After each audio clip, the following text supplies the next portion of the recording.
Kembali lagi bersama saya Pergi Ahmad Ipaldi. Kali ini saya akan membahas pembukaan catur loli attack.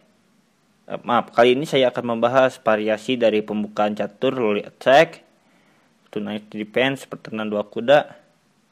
Dan kali ini saya akan hanya membahas apabila pada posisi seperti ini kita memainkan gajah E7. Perlu diketahui ada beberapa variasi yang dapat dilakukan oleh hitam. Kedua variasi yang paling umum ialah gajah E6 dan gajah E7. Terkadang gajah menuju B4 pun ada. Idenya ialah menghindari serangan benteng.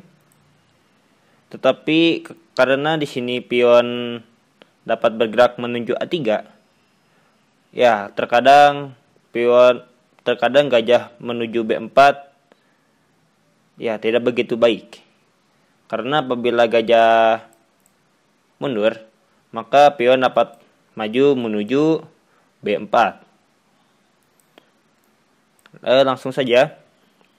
Kali ini saya akan membahas lanjutan yang paling umum ketika orang bermain loli attack, yaitu gajah E7. Langsung saja, tidak perlu bertele-tele. Di sini putih harus langsung memakan pion yang berada di E7, seter benteng, dan mau tidak mau raja memakan kuda, dan kita akan melakukan skak.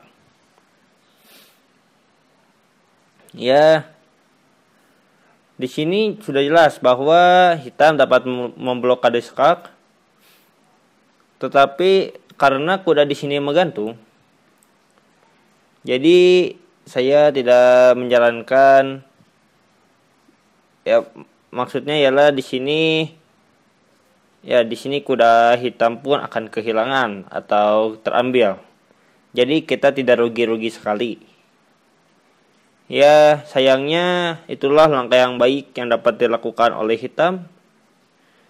Tetapi di sini hitam dapat lebih rakus lagi dengan melindungi kuda yang berada di D4 dengan raja E6. Sudah jelas dan sangat jelas. Di sini putih harus memainkan benteng E1 skak. Karena file E dan file F terkuasai oleh putih. Di sini raja hanya dapat bergerak menuju E6 dan E7, D6 dan D7. Ataupun hitam dapat menghalangi skak dengan kuda. Dan sudah jelas. Raja menuju E6 sangat-sangat tidak bagus, karena di sini putih dapat langsung melancarkan skakmat.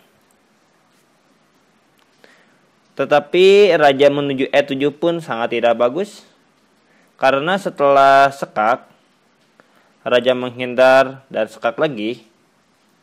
Di sini raja hitam dapat terseret maju menuju garis depan, atau bahasa bolanya offset. Setelah kita seret terus-menerus rajanya, terus-menerus, dan akhirnya pun raja hitam skakmat oleh putih.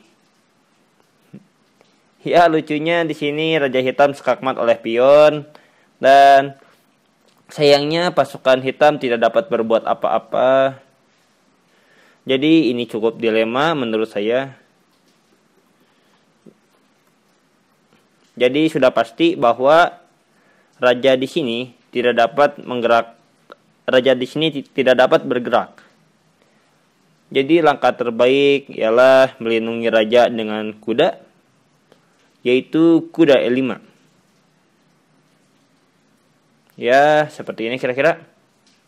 Tetapi sayangnya di sini kuda dapat kembali diancam dengan gajah F4. Sangat kejam. Pertama ialah kedua kuda di sini sedang terpaku terhadap raja, dan kuda yang di D5 dan di L5 diserang 2 kali oleh pasukan putih. Dan sayangnya di sini ya hanya raja yang dapat melindunginya. Tetapi raja di E5 di sini butuh bantuan. Dan di sini kita harus menggerakkan gajahnya menuju F6. Jadi pada posisi seperti ini sudah jelas bahwa Raja Hitam terpaku di medan tengah.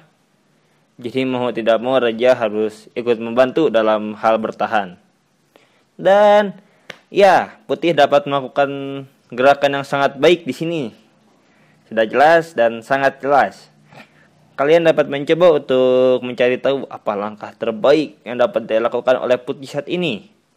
Entah itu mengorbankan menterinya atau memulai serangan dengan pion-pionnya. Ya, kalian pasti mudah sekali untuk menebaknya, dan ini emang cukup mudah. Apakah itu? Iya, kuda C3. Iya, sangat jelas sekali. Pertama, kuda hitam tidak dapat memakan kuda putih karena kudanya sedang terpaku. Yang kedua, kuda C3 sebenarnya hanya membebaskan bentengnya yang sengsara di A1. Jadi dengan mengorbankan kudanya menuju C3, benteng yang berada di A1 dapat ikut menyerang. Di sini mau tidak mau hitam harus memakan kuda. Dan setelah kita menyerang, memakan kuda yang berada di E5, skak, maka setelah dimakan oleh gajah, kita akan memajukan benteng kita. Dan ya, di sini sudah jelas dan sangat jelas di sini hitam tidak dapat melindungi gajah di E5 karena di sini tidak ada perwira yang dapat melindunginya ataupun pion.